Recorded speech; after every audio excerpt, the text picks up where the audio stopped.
አሚን መልቲሚዲያ ፕሮዳክሽን። ስጋት ወይስ በቀል? ልብ አንጠልጣይ የህይወት ታሪክ ክፍል 4። ደራሲ ሰሚራ፣ ተራኪ ረዚቃ ሙሐመድ። ለቻናላችን አዲስ ከሆናችሁ ላይክ፣ ሼር እና ሰብስክራይብ በማድረግ ቤተሰቦቻችን ሁኑ። አኢሻስ ማለት ያጎቴ ሚስትስ አልኳት። ዝም አለችኝ። እሷም እንደዛው። እሷ እንኳ ህመም ነበረባት መሰለኝ። አጎትሽ ከመሞቱ ከ2 ዓመት በፊት ነው የሞተችው። ስለዚህ ሐሚድ እንደተናገረው ስኮላር ደርሶት ሳይሆን ለህይወቱ ሰግቶ ነው ማለት ነው። አላህ የነፍሳቸውን መዳረሻ ጀነት ያድርገው። አላህ በምህረት አይኑ ይያቸው አልኳት። አሚን አለች። እሷም ራሷን በአዎንታ እያነቃነቀች ምግብ ይዛልኝ መጣ ነበር። የተወሰነ ከበላው በኋላ ግን እንዴት ምን ብለሽ መጣሽ? በጣም ሰፊ ጊዜ ያስፈልገኛል እነግርሻለሁ። ጸጉርሽ ተሰባብሯል የኔ ልጅ፣ ፊትሽም በልዟል፣ ከስተሻል፣ የልጅነት ሰውነትሽ የለም። አዎ ምንም ነገር እንደነበረው አይደለም፣ ብዙ ነገር ተቀይሯል። ረሂቅ ድፍረት አይሆንብኝና ከዚህ በኋላ እዚህ መቆየት እንደሌለብሽ አሰብኩ። ጥሩ አስበሻል ማለት ይፈራው። የአጎትሽ ልጆች ሀገሪቷን ለቀው ለነፍሳቸው ሸሽተዋል፣ አቅም ስላላቸው። እኔ ደግሞ ከከተማ ላርቅሽ እችላለሁ። ምናልባት አንቺ እንደለመድሽው አይነት ህይወት ሳይሆን ከኔ ጋር የምትኖሪው አለች። ምንም አይደል። እኔ በዚህ 6 ዓመት ውስጥ ማየት የሌለብኝን እልፍ ህይወት አይቻለሁ።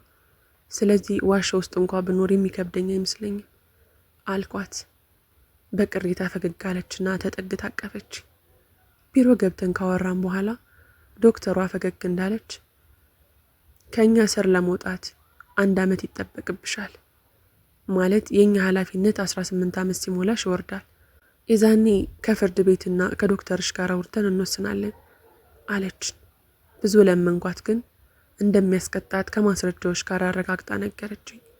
ፈቃዷን ባለማግኘቴ ቅር ብሰኝም እሺ ከማለት ውጪ ሌላ ምርጫ አልነበረኝም። ሐሊመትም እየመጣች እንደምትጎበኘኝ ነግራኝ ተሰነባብተን ልጅም እንዳላትና በቀጣይ ስመጣ እንደምታስተዋወቀኝ ነግራኝ ስትጨርስ ለዘብ ባለ አነጋገር አላህ ካለ እንገናኛለን ካላለም አለችኝ። አድራሻዋን ስትሰጠኝ ስለነበር በደንብ ሳልሰማት ተለያየን። የትምህርት ሰዓት ሲያልቅ ወደዛችው ወደ ጨለማዋ ክፍል ሄድኩኝ። በጣም ደስተኛ ነበርኩ። ደስታን ከዛ ቀን በፊት አላውቀውም ነበር። ደስ አለኝ።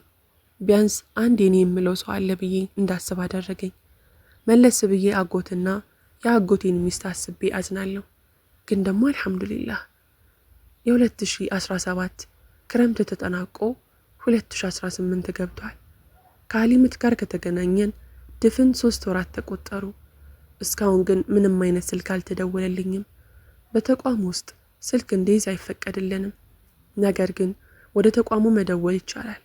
ስለዚህ እኔ እንደማልደውል እያወቀች እሷ እንዴት አትደውልልኝም? የመጀመሪያው ሰው አለኝ የሚለው ስሜት ተቦጫጭቆ የለም፣ እኔ ማንም የለኝም ማለት ጀመርኩ። ገና ትምህርት እንደተጀመረ የዩኒቨርሲቲ ኮርስ ምርጫችን እንድንጠብቅና በቂ መለማመጃ ይሰጠን ጀመር። ያኔ በደንብ አሰብኩኝ። ምናልባት ያንን ኮርስ መምረጤ አንተን እንዳገኝ የረዳኝ ብቸኛው ቀድር ነበር። ሳይኮሎጂ። ያለምንም የሐሊመት ኸብርን ሳልሰማ ሳምንታት ተቆጠሩ፣ ወራት ተመዘዙ። ጥሩ የማለፊያ ነጥብ ስለነበር ያመጣሁት ወደ ዩኒቨርሲቲ በስኮላር ምደባ ደረሰኝ። በስኮላር ባይሆን እንኳ እንደ ህጉ ከፍዬ ልማር የምችለው እዚህ ነበር። ሰው እንጂ ገንዘብ አላጣሁም። 50 ቤተሰቦችን ሊያስተዳድር የሚችል ገንዘብ አሁንም ድረስ አለኝ። አባቴ ከተወው ንብረት በላይ ሐሚድ የሰጠኝ ብዙ ነገር ነበር። ግን እዚህ ጋር እንድትይዝልኝ የምፈልገው ነገር ከሆስፒታሉ እንደወጣው ዩኒቨርሲቲ እንደተመደብኩኝ ሐሊመትን ፈለኳት። ማለት ደወልኩ፣ ጽሑፍ ጻፍኩኝ፣ መልስ ግን አልነበረም። በጣም የሚያሳዝነው ነገር ግን ተስፋ የሚሰጥ ምንም ነገር አለማግኘቴ ነው። በስተመጨረሻ ፖስታ ለመላክ ፈለኩኝ፣ ግን ያለችበትን ከተማ አላውቅም። የዶርም ጓደኞቼን አልተዋወቅኳቸውም። ሲበዛ ድብቅና ኮስታራ ነበርኩ። ከተለያየ ከተማ የመጡ ቢሆኑ 3ቱም ተግባብተዋል። 2ቱ ቡድሂዝም ናቸው። አንዷ ሙስሊም ናት። ግን እሷንም ቢሆን ለመቅረብ አልሞከርኩም። እንዲህ እንዲያ እያለ ፈርስት ሴሚስተር ፍሬሽማን ፈተና ከተፈተንንና ወደ የቤተሰቦቻችሁ ለ2 ወር ሲፈቀድልን አንዱ የሪል ስቴት መንደር ቤት ሲቀር 2ቱን ሸጥኳቸው። አባቴ የቆዳ ፋብሪካ እንደነበረው ያወቅኩት የዛኔ ነው። ልጅ እያለ አላቅም። እሱን ከፍቼ እንደ አዲስ ማስተዳደር ስለማልችል እንደተዘጋ ተወኩት እና በትሬኒ ውስጥ አንድ አፓርታመንት ተከራይቼ እየኖርኩ የመጀመሪያው ወር አለቀ። 2ኛውም ወር ተከተለ። ይህም የያዝኩት ወር ሊያልቅ 3 ቀን ሲቀረው አንድ ስልክ ተደወለ። የሀሊመት ነበር። ደስ አለኝ። ሳየው ደግሞ ቃሏን ባለማክበሯ ከፋኝ። ለምን መሰለህ? ተስፋ የሰው ልጆችን የማንሳት አሊያም ይመጣል ኃይል ያለው የድሃው የኔ ቢጤና የሀብታም ወጣት ታሪክ ሆነብኝ። አንድ ሀብታም ወጣት ከቢሮው ወጥቶ በምሽት ሲዝናና አንድ የተቀደደና የነተበ ልብስ የለበሰ ሽማግሌ ሰው ይመለከታል። ወጣቱም ጠጋ ብሎ ብርዱ በጣም ኃያል ነው፣ እንዴት በዚህ ልብስ ሌሊቱን ታነጋለህ? በቃ ዛሬ ለዚህ ይደርና ነገ አመጣልሃለሁ ብርድ ልብስ አለው። ወደ ቤቱም ተመለሰ። ከጊዜያት በኋላ ወጣቱ ድንገት ከቀናት በፊት ስላገኘውና የብርድ ልብስ ስለሚያመጣለት ሰው አስቦ ወደዛ ሰው ይሄዳል። በስራ ምክንያት ያንን ሰው ረስቶት ነበር። ቦታው ላይ ሲደርስ ግን ያንን ሰው ሞቶ አገኘው። የሞተው በብርድ ምክንያት ነው። እስከ ዛሬ ብዙ የውርጭ ጊዜያቶችን በጥንካሬ ያሳለፈው ሰው በአንድ ሌሊት መሞቱ ይደንቃል። ለምን መሰለህ? ከቀደሩ በታች ሰውየው ተስፋ የሚባል ነገር ነበረው። በዛ ሰው ተስፋ አድርጎ ነበር። የዛሬዋን ሌሊት ሙቀት ውስጥ አሳልፋለሁ ብሎ ስለነበረ ተስፋውን የገደለው። ሀሊመትም እንደዛ ሆና ታየችኝ። ምን አለ እንደዛ ባትለኝ፣ እንደዚህ አይነት ተስፋ ባትሰጠኝ አልኩኝ። በሀሳብ ሄጄ ስልኩ ጠርቶ ይዘጋል። በስተ መጨረሻ ግን እስከ መጨረሻው አልተደወለም። ስረጋጋ ራሴ ደወልኩ። የተነሳው በአንድ በማላቀው ግለሰብ ነበር። ይቅርታ፣ ከ3 ወር በፊት በቅርቡ ደግሞ ከ1 ሳምንት በፊት የተደወለበት እሱን አግኝቼን የደወልኩት። ማልበል አለ ወፈር ያለ የጎልማሳ ሰው ድምፅ በስልኩ መስመር። እኔም ለመረጋጋት እየሞከርኩ እርግጥ ነው የዚህን ስልክ ባለቤት ላገኘው ፈልጋለሁ፣ አሁን ማግኘት እችል ይሆን ስለው አቤት እኔ ነኝ አለ። ተሳስቼ ይሆን እንዴ ብዬ እየደጋገምኩ አየሁት። አልተሳሳትኩም። ተሳስቼ ይሆን ብዬ አስቤ ነበረ፣ ግን አልተሳሳትኩም። ወንድም የተሰጠኝ ቁጥር ይህ ነበር። እንደውም ልንገርህ 35 58907። አዎ አልተሳሳትሽም፣ ቁጥሩ ትክክል ነው። ቀደም ሲል ባለቤቴ የተገለገልበት ነበር፣ አሁን ግን የኔ ነው። ወዲያው ባለቤቴ የሚለው ቃል ወደ ጆሮ ጥልቅ አለ። ፈጠን ብዬ የባለቤቴ ስም ማን ነው? ሀሊመት ሆክማን። አሃ አሁን ተግባባን። የፈለግኩት ሀሊመትን ነበር። ስልኳን ልትሰጠኝ ትችላለህ? አይ መቤቴ አልችልም። ለምን? እኔ እኮ ረሂቅ ነኝ። ስሜን ብትነግራት በእርግጠኝነት ታናገረኛለች። እባክህን ተባበረኝ። ካረፈች 1 ዓመት አልፏታል። ካረፈች ማለት እንዴት ሆኖ? ወደ ቲራናጌ ሄዳ ነበር የቀድሞ አሰሪዎቿን ልጅ ለማየት። ከዛ ከተመለሰች በኋላ ግን አልቆየችም። 3 ወር አካባቢ አስታመናት ነበር የሞተችው። ልቤ ስንት ቦታ እንደተከፋፈለ አላቅም። ተሰባበርኩ። ስልኩን ወረወርኩት። አበድኩ። የምሆነውን በጭራሽ አላቅም ነበር። የምሽቱን ምንነት መናገር አልችልም።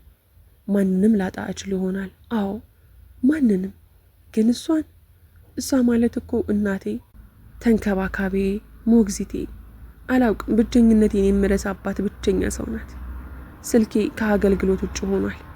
ማልቀስ ማቆም አቃተኝ። በቃኝ። ከምንም በላይ የጎዳኝ ስላየኋት ነው። ባላያት እንደሄደችው ብትሄድ አያገረሽብኝም ነበር። የሁሉም ዕለት ህመሜ ተቀሰቀሰ። ሳላስበው ያገኘኋቸውን ሰዎች ከስር እያጣው ነው። ለካ ይህም ጊዜ ሆኖ አለፈ። ለእረፍት የተሰጠኝ ጊዜ አልቆ ወደ ዩኒቨርሲቲ ተመለስኩ። ስመለስ ከመጀመሪያው በላይ ከፍቶኝ ነበር። ዶርም ውስጥ ከነበሩ ውስጥ 3 ቡድሂዝሞች 2ቱ ፈተናውን ስላለፉ አብረውን የመቀጠል እድል አልነበራቸውም። ስለዚህ 4 ሆነን 2ቱ ቡድሂዝም፣ እኔና ያቺ ልጅ ደግሞ ሙስሊም ነን። አንነጋገርም። ሲበዛ ይፈሩኛል። አይደለም እነሱ በኮሪደሩ መደዳ ያሉ ክፍሎች ውስጥ እነሱ ሳይቀሩ ሁሉም ሴት ሲገናኝ የሚያወራው ስለ ወላጆቹ ሀብት፣ በየወሩ ባለን እረፍት ጊዜ የት እንዝናና፣ ጊንባ ወይስ ሚላኑ፣ በአጠቃላይ ከዚህ የዘለለ ወሬ የላቸው። ደስተኞች ናቸው። እንደኔ አይደሉም። የሰከንድ ሴሚስተር ፈርስት ይር ኤግዛም መጣ። እንደ ቀልድ 6 ወራት ተቆጠሩ ማለት ነው። ጊዜው የፈተና ጊዜ ነው። ከአንድ ዛፍ ስር ቁጭ ብዬ ማስታወሻ እንዳያስኩኝ እያለ አብሬያት አንድ ዶርም ውስጥ ያለችው ልጅ ወደ እኔ መጣች። ጠራችኝ። ታውቀኛለች ማለት ነው? ብቻ አሰላሙ አለይኪ ረሂቅ አለችኝ። ዋሊኩም ሰላም አልኳት በመገረም። እንዴት እዚህ ብቻሽን ትቀመጫለሽ? ወደዛ ትቀላቀይንም አለችኝ። በአይኗ በብዙ ሆኖ የተቀመጡ ሴቶችን ያሳየችኝ። እነሱም እንደኔ እኔን ነበር ሲመስሉ የነበረው። ምንድን ነው አልኳት ቀና ብዬ። በዚህ ዩኒቨርሲቲ ውስጥ ሀጂ አምና የግማሽ አክሲዮን ባለቤት ናቸው። አሁን ይህንን ልነግርሽ ሳይሆን በዚህ በአክሲዮናቸው ስር ደግሞ አንድ የተቋቋመ መድረስ አለ። እሱን ትቀላቀያለሽ ለማለት ነው አለችኝ። እንደዛ ነው? እሺ አልኳት እና እያዩን ሄደን ተቀላቀልናቸው። በመጀመሪያ አሚሯን ተዋወቅን። አሽፌ ትባላለች። ቀስ በቀስ ሁሉንም በስም ለመተዋወቅ ሞከርኩ። ይህ ከሆነ በኋላ አሽፊ ማውራት ጀመረች። ቃላቶቿ በጣም ጉልበት አላቸው። የሳይኮ ተማሪም ስለሆነች አሁን ከወላጆቻችን ነው ተነጥለን ያለ ነው። እናገኛቸዋለን፣ ነገር ግን ለመነጋገር አሊያም እነሱ እኛን ለመቆጣጠር ያላቸው ጊዜ ደግሞ በጣም ትንሽ ነው። ስለዚህ አብዛኛውን ጊዜ ከጓደኞቻችን ጋር እናሳልፋለን። አዎ፣ ከማን ጋር ነው የምናሳልፈው? አዎ የምናሳልፈው ከምን አይነት ጓደኞች ጋር ነው? የመጀመሪያ ጥያቄ ነው። እነማን ናቸው? በሱስ አይናቸው መክደንና መግለጥ ያቃታቸው? በዓለም ላይ ያሉ 95% ሱስን የመላመድ ጥበብ የመጣው ከጓደኛ ነው። የወንድ ጓደኛ እያለንም ህሊናን የማታለል ተጽዕኖ ውስጥ ወድቀናል። ዛሬ ይብቃ። አላህ ባጢል አድርጎታል፣ አውግዞታል። ስለዚህ ምንድን ነው ቤስት ፍሬንድ እያሉ ሌላ ስያሜ መስጠት? ላወላ እዚህ ውስጥ ካለን እንውጣ። ይህንን ያልኩት ያለሁት አብዛኞቻችን ፈርስት ይር ስለሆናችሁ ነው። ሌሎቻችሁ ያው እንተዋወቃለን። ሜቢ 2 ዓመት 3 እና ከዚያ በላይ። እኔ የመጨረሻ ተማሪ ነኝ። ይህ ወቀስ አይደለም፣ ምክር ነው። ሆቢ ነቃ በይ። አፈቅርሻለሁ ካለሽ አባቴን አናግረው በይው። ገብቷችኋል? አንቺ በዚህ ሰዓት የአባትሽ ልጅ እንጂ ሸቀጥ አይደለሽም። ሀታ ሙስሊም ወንድ ካፈቀረሽ አንቺ ሳታውቂ ከአባትሽ ጋር ይጨርሳል ነገሩን እንጂ አጠገብሽ መጥቶ ህንድ ፊልም እንዲሰራ አያስብም። ሁሉም ከት ብሎ ሳቀ። እኔም ከረጅም ጊዜ በኋላ ፈገግ አልኩ። ደስ ስትል ስሙኝ ስሙኝ የሚል አንደበት አላት። አንድ እውነታ ስነግራችሁ ደግሞ ፍቅር ውስጥ ፍቅር እንጂ ድፍረት የለም። ፍቅር የሚሰራው ትዳር ውስጥ ነው፣ አደባባይ ላይ አይደለም። ፍቅር ዲን ነው። አላህን ያላፈቀረ የአላህን ፍጥረት ሊያፈቅር አይችልም። አግቡ። ስታገቡ ግን ከአላህ ጋር የሚያቀራርባችሁን እንጂ የሚያራርቃችሁን አይደለም። ፈገግ አለች። አረ በአላህ እንዴት ነው የምታወራው? ሁሉም ከት ብሎ ሳቀ። እኔም ፈገግ አልኩ። በዚህ መሀል አንዷ እጇን አውጥታ ጥያቄ አነሳች። ጥያቄው በፍቅር ወይስ በወላጆቻችን በኩል የመጣውን ትዳር እንቀበል የሚል ነው። አሽፊ ከራሴ የህይወት ተሞክሮ ላካፍላችሁ አለች። እጇን ከፍ አድርጋ ጣቷ ላይ ያደረገችውን ቀለበት እያሳየችን። ይህንን ቀለበት ካደረግኩት 2 ዓመት አካባቢ ነው። ትንሽ ያስደነግጣል አይደል? ለምን እስካሁን አላገባሽም የሚሉኝ በስተዋል። የ3ኛ ዓመት ተማሪ ያለው አንድ ሰው ነበር። በሀሳብ ከሄድኩበት ስባንን ወደ አሽፊ ዞርኩኝ። ምን እያወራች እንደነበር አላቅም፣ ግን እንባ በእንባ ሆናለች። ሁለታችንም የ3ኛ ዓመት ተማሪዎች ነበርን። በወላጆቹ ተስፋ ተቆርጦበት ነበር። ከተሰጠን ራስ የመሆን ጊዜ ከሚል ርዕስ ጋር ፕሬዘንቴሽን ካቀረብኩኝ በኋላ ከክፍል ቀረ። ምናልባት ያቸው ሀሳብ ብዙ ችግሩን እንዲያድርገው ይሆናል። እንደ መከርኳችሁ በጣም አስቀያሚ ህይወት ውስጥ ነው የነበረው። ግን ከተወሰነ ጊዜ በኋላ ክፍል መግባት አቆመ። ጭራሽ ማቆሙ ሲገርመን ለ1 ዓመት አቋርጧል። ሀጂ አምናን አስጠሩና ከነ ወላጆቹ ጠየቁት። ለምን ብለው፣ ለምን ቀረ፣ ለምን አቋረጥክ፣ ምን ትፈልጋለህ ሲሉት ፍቅር ይዞኛል፣ እያየዋት ከምሰቃይ ይህንን ዓመት አልፎ ቀጣይ ስለማላገኛት እቀጥላለሁ አለ። አየሽ፣ ፍቅር ለባለቤቱ መናገር አያስችልም፣ ፍርሃት አለው። አንዷ ቀበል አድርጋ ያቺ ሴት አንቺ ነበርሽ አለቻት። መሰለኝ አለች ፈገግ ብላ። እነኝ ማለት ከብዷት። እኔ ሳላቅ ከነ ሀጅ ጋር ተነጋግረው ለአባቴ ነገሩት። ፈቀደላቸው። እኔ ጋርም ሲመጣ እምቢ አላልኩም። ለምን መሰላችሁ? አንድ የቶማስ ሼልቢ አባባል አለ። ሴት ሆይ ወንድ ስላገባሽ ብቻ ይወድሻል ማለት አይደለም፣ ግን ራሱን መለወጥና በለውጡ ሊያስደስትሽ ከሞከረ 100% እርግጠኛ ሁኚ ሁሉንም ነገር አረጋገጥኩ። እና በሱ ላይ አየሁት። ከነበረበት ለመውጣት የሚያደርገውን ፊልም ያየሁት። አሁን ላይ ሁለታችንም የትምህርታችንን መጨረስ እየተጠባበቅን ነው። አሁን አቂዳና ሂብዝ ጨርሰናል። አያችሁ፣ እኔ ገና ሂብዝ ላይ ነኝ። እኔ ምንም ልልሽ መሰለሽ እህቴ፣ እንደወደድሽ ካረጋገጥሽ እኔ እስከምወደው ብልሽ ጊዜ አትስጪኝ። ፈቃድሽን ከሰጠሽ በኋላ ለማፍቀር በቂ ጊዜ ያለሽ ማለት ነው። እሱን ለማለት ፈልጌ ነው። ያንቺ ምርጫ ከሆነ መስፈርቱን ካሟላ ሌላው ነገር ማየንፋ አለቻት። ይህንን እንደ መግቢያ ምክሯን ሲራ የነቢያችንን አለይሂ ሰላቱ ሰላም ታሪክ አስተምራን ተበታተንን። በሰሞንኛ ነገር ውጤት የተዳከመው መንፈስ በአሸናፊ ሰበብ ጥሩ መሆኑን አረጋገጥኩ። ደስ አለኝ። የዶርም ጓደኛዬንም አመሰገንኳት። ስሟን ስትነግረኝ በጣም ደነገጥኩ። ሊሃ እባላለሁ። ሊሃ ያችን ልጅ አስታወሰችኝና ስሟን በመጥፎ አጋጣሚ ያወኳት ሴት ስለሆነች ሐዘን ገብቶኝ ዝም አልኩ። ሻይን ጠጣ የሚል ሀሳብ ስለነበራት ተስማማውና ካፌው ወዳለበት ቦታ መሄድ ጀመርን። በጉዟችን ላይ ስለ ወላጆች የጠየቀችኝ የሉም በሚል ዘጋሁት። እሷም ሌላ ጫና ሳትፈጥርብኝ ወደ ሌላ ወሬ ሄደች። የገባት ትመስላለች። የሳይኮ ተማሪ አይደለች? እንዴት አይገባትም? ካፌው ጋር ለመድረስ ጥቂት ሲቀረን ከኛ ራቅ ያለ አውራ ጎዳና ላይ የብዙ ሴቶች ጩኸት ተሰማ። ይህንን ሳይ ለመጀመሪያ ጊዜ ስለሆነ ምን እየተፈጠረ ይሆን ብዬ ጠየኳት። የአሽፊ ያጎት ልጅ የሀጅ አምናን ልጅ ነው አለችኝ። ማለት እሱን የሚያስጨዋቸው አልኳት። አነጋገር ያስቋት። አረ አይደለም፣ ሁሌም እሱ ሲመጣ ዩኒቨርሲቲው በአንድ እግሩ ይቆማል የምልሽ። ሴቶቹ ይወዱታል። በብዛት እዚያ ያሉት ቡዲዝሞች ናቸው። አንዳንድ 20 ያጡ ሙስሊም ሴቶችም አይጠፉም። አስተግፊሩላህ፣ ምን ነክቷቸው ይሆን? አላህ ይቅር ይበላቸው አልኳት። አሚን፣ እኛንም ይቅር ይበለን አለችኝና የመጀመሪያ ጊዜ ትውውቃችን ሻይ በመጠጣት አደረግን። ደስ ብሎኝ ነበር። ከሷ ጋር ሰውን ትንሽ ቀለል ይለኛል። ደግሞ አንድ ክፍል ነን። እኔ ይህንን አላቅም ነበር፣ ምክንያቱም ከፊት ስለምቀመጥ ወደ ኋላ አልዞርም። እሷ ደግሞ ከኔ ከምትቀመጥበት ወንበር 3 ወንበሮች አልፎ ነው የምትቀመጠው።